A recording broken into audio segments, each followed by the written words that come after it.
Namen celotnega dogodka je širša promocija lokalnih posavskih proizvajalcev piva, ki skupaj z najboljšimi slovenskimi pivovarji predstavljajo različne stile kraft piva, ki se vari v manjših butičnih pivovarnah. Letos imamo štiri piva na pipi. Eno pivo je posebno narejeno s sivko in to sivko izpod Lisce, ker jaz sem tudi izpod Lisce prihajam. In še 3 ostala piva, se pravi ene bolj poletne ale, potem Happy, moje najmočnejše pivo in pa Stout, ki je črno temno pivo močnega okusa. V pivovarni Ape ponudbo piv občasno dopolnijo s posebnimi izdajami. Jaz občasno delam z zelišči, se pravi s čilijem, tudi z raznimi zelišči, zajbelj, sivka, samo to so zelo mehne serije, ker tudi je moja pivovarna je zelo butična, tako da sarža je par 100 litrov. Pivovarna Ape je sicer redna udeleženka Krškega festivala piva. Tako, ja. In upam, da bo tako tudi ostalo. Ajdovska pivovarna Kastra pa se je v Krškem tokrat predstavila prvič. Kastra pivovarna, ja, Kastra je v bistvu ime za rimsko utrdbo v Ajdovščini. Potem je tudi dobila pivovarna ime in iz tega mi razvijamo svojo zgodbo. Na tržišču so prisotni dobro leto in počasi že razmišljajo o širitvi proizvodnje. Ja, zaenkrat imamo ustekleničenih 4 vrst pive,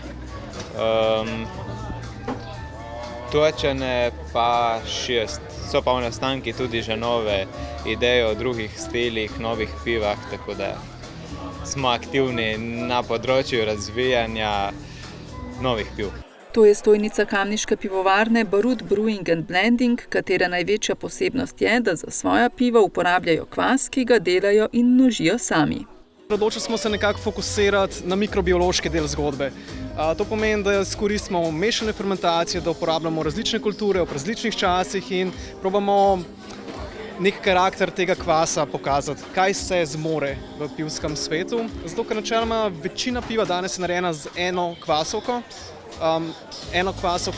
ob enem času in če daš 2 skupaj, se kar naenkrat nove stvari začnejo dogajati. Če daš še mogoče kakšne bakterije zraven, se dogaja še kaj drugega in tako naprej. In nekako na tem gradimo zgodbo. Pivovarno so sicer ustanovili 3 znanstveniki.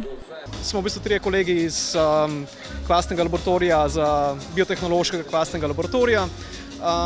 Tam smo se spoznali, tam smo se odločili, da če že delamo s kvasom na profesionalni ravni, torej v nekem raziskovalnem okolju, da bi bilo fino še znati narediti pivo doma. In potem je počasi to prerastlo izven nekih razumnih okvirjev in smo v bistvu prišli do tega, da imamo zdaj pivovarno. Festival piva v sodelovanju z občino Krško, Center za podjetništvo in turizem Krško organizira že 3. leto. Želimo si, da bi postal tradicionalen, ker se je že kar prijel. Letos imamo med nami 10 pivovarjev, 4 so posavski, ostali so vse slovenski. V bistvu smo veseli, da občina Krško spodbuja takšne tipe dogodkov, torej tematskih, ki z njimi nekako promoviramo, pri tem naprimer lokalne pivovarje, ki jih imamo kar 4 v Posavju, torej pivovarna Kičer, pivovarna Resel, pivovarna Ape in pa Pohorska pivovarna. Zelo smo veseli, da se tudi kultura pitja piva spreminja. V sklopu dogodka so zato dali velik poudarek izobraževanju oziroma skrbi za širjenje kulture pitja piva.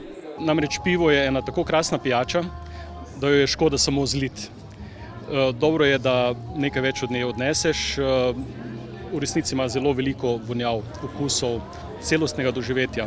In če še veš malo več o pivu samem, kako nastaja, koliko truda je vloženega, koliko znanja je v ozadju, se mi zdi, da potem lahko še bolj uživaš v pivu.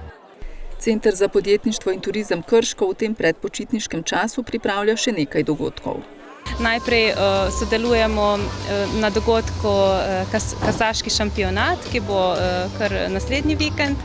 Potem imamo v programu Ribiški dan na tržnici Videm in še en nov dogodek, ki bo namenjen družinam, to je pa družinski piknik v parku. Junija sledi še dogodek Poletni spin Malin, ki bo prav tako v starem mestnem jedru Krškega.